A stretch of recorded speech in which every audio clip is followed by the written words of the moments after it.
කොයි තරම් වීඩියෝ තිබුණත් ඔයාට මේ වීඩියෝ එකම බලන්න හිතිලා මේකම අහන්න ඕනේ කියලා හිතුනේ නිකන් නෙවෙයි. ඒක අහම්බෙකින් වෙච්ච දෙයක් නෙවෙයි. මේ වීඩියෝ එක ඔයා වෙනුවෙන්මයි අපි අරගෙන ආවේ. ඉතින් අදත් මුලින්ම ඔයාගේ හැම යහපත් බලාපොරොත්තුවක්ම ඊටමත් ඉක්මනින් ඉෂ්ට වෙන්න කියලා චිත්ත ප්‍රවේගය අපි ඔයාට අපේ මුළු හදවතින්ම ප්‍රාර්ථනා කරන්නම්.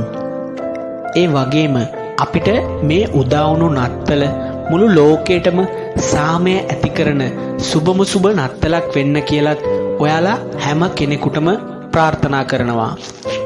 මේ අවුරුද්දේ අවසානම දවස් කීපය. ඉතින් අලුත් අවුරුද්දකට මුණ දෙන්න ඔයා කොච්චර ශක්තිමත්ද?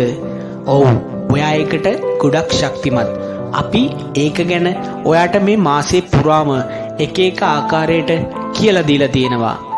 ඔයාට ඒ වීඩියෝ අහන්න බැරි වුණා නම් ඒ වීඩියෝ ආයෙමත් ගිහිල්ලා අහන්න. මොකද මේ අලුත් අවුරුද්දට ඔයාගේ ජීවිතයේ තියෙන ලොකුම බලාපොරොත්තුව ඉෂ්ට කරගන්න පුළුවන් වෙන විදියට ඔයාගේ සැලැස්ම හදාගන්නේ කොහොමද කියලා අපි ඒ වීඩියෝ වලින් ඔයාට කියලා දීලා තියෙනවා. ඒ වගේම අදත් අපි ඔයාගේ ජීවිතයට ගොඩක් ලොකු වැදගත් කාරණාවක් කියන්නම්. ඒකත් ඔයා ඔයාගේ ජීවිතයට එකතු කරගන්න. ඒ කාරණාව ගැන කතා කරනවා නම් ඔයා ඔයාගේ ජීවිතේ වාසනාව ගැන කොච්චර විශ්වාස කරනවද? ඔයාට විශ්වාස කරන්න පුළුවන්ද ඔයා තමයි මේ ලෝකේ ඉන්න වාසනාවන්තම කෙනා කියලා? ඔව්, චිත්ත ප්‍රවේගය අපි ඔයාට කියනවා ඔයා තමයි මේ ලෝකේ ඉන්න වාසනාවන්තම කෙනා. පොඩ්ඩක් හිතලා බලන්නකෝ මේ වෙලාවේ මේ ඔයා මේ වීඩියෝ එක අහන මොහොතේ කොයි තරම්නම් මිනිස්සු මේ ලෝකේ අත්හැරලා යනවද? ඒ සා විශාල මරණ සංඛ්‍යාවක් මේ මොහොතේ මේ ලෝකයේ තුල සිද්ධ වෙනවා. ඉතින් ඔයාගේ ජීවිතය කොච්චරනම් වාසනාවන්තද? ඔයාට විශ්වය විසින් මේ මොහොත ලබලා දීලා තියෙනවා. ඉතින් ඔයා මේ මොහොත තුල ජීවත් වෙන්න. විශ්වය ඔයාට දීලා තියෙන්නේ මේ මොහොතයි. ඇයි ඔයා අතීතේ ජීවත් වෙන්නේ? ඇයි ඔයා අනාගතයට යන්නේ? නෑ, ඔයාට මේ දීලා තියෙන මොහොත තුල ඔයා ජීවත් වෙන්න.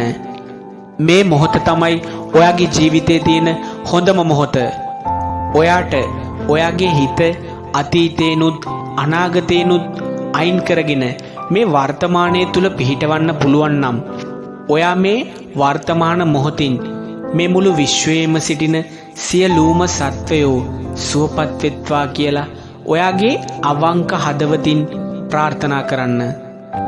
තිරිසන් සත්තු අපිට පේන මානේ කොච්චර ජීවත් වුණත් අපි මිනිස්සුયો වෙලා ඉපදුනා. ඒ තිරිසන් සතා එයාගේ විඥාණයට අනුව එයා දන්නේ නෑ මේ වගේ දෙයක් ප්‍රාර්ථනා කරන්න. මොකද එයාගේ සිතට එන්නෙම බය, එහෙමත් නැත්නම් කාම, රාග ඔය වගේ සිතුවිලි තමයි. හැම තිරිසන් සතෙක්ම ජීවත් වෙන්නේ තවත් තිරිසන් සතෙකුට ගොඩක් බයෙන්. හැම වෙලාවෙම මේ දැන් මැරෙයි කියලා තමයි මේ තිරිසන් සත්තුන්ගේ ඔළුවේ වැඩ කරන්නේ. ඉතින් එයාලට හැම ලෝකයේ සිටින සියලුම සත්වයෝ සූපත් වෙත්වා කියලා හිතන්න විඥානයක් පහළ වෙන්නේ නැහැ.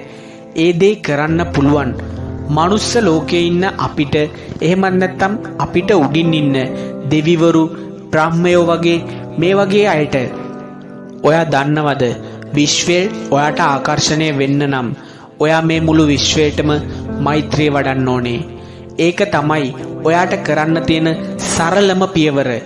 ගොඩක් මිත්‍යා මත මේ සමාජයේ කොච්චර ගොඩ ගැහුණත් ඇත්ත වශයෙන්ම මේ විශ්වාකර්ෂණය ලබන්න නම් Taman මුලින්ම විශ්වයට ආදරය කරන්න ඕනේ, මෛත්‍රිය වඩන්න ඕනේ.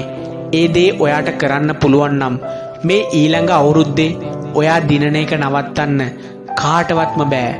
අනිවාර්යෙන් ඔයා ජය ගන්නවාමයි. එහෙනම් මේ අපි අද කියලා දීපු දේත් ඔයාගේ ජීවිතේට ඔයා අද ඉඳන්ම එකතු කරගන්න. අපි අදට ඔයාගෙන් සමු අරගෙන යන්නම්. මේ වගේම වීඩියෝ එකක් අරගෙන ආයෙමත් ඔයාලව හම්බ වෙන බලාපොරොත්තුෙන්. ඔයාට උතුම් තෙරුවන් සරණයි. අපි ඔයාගේ මානසික ශක්ති සංගරාව චිත්ත ප්‍රවේගයයි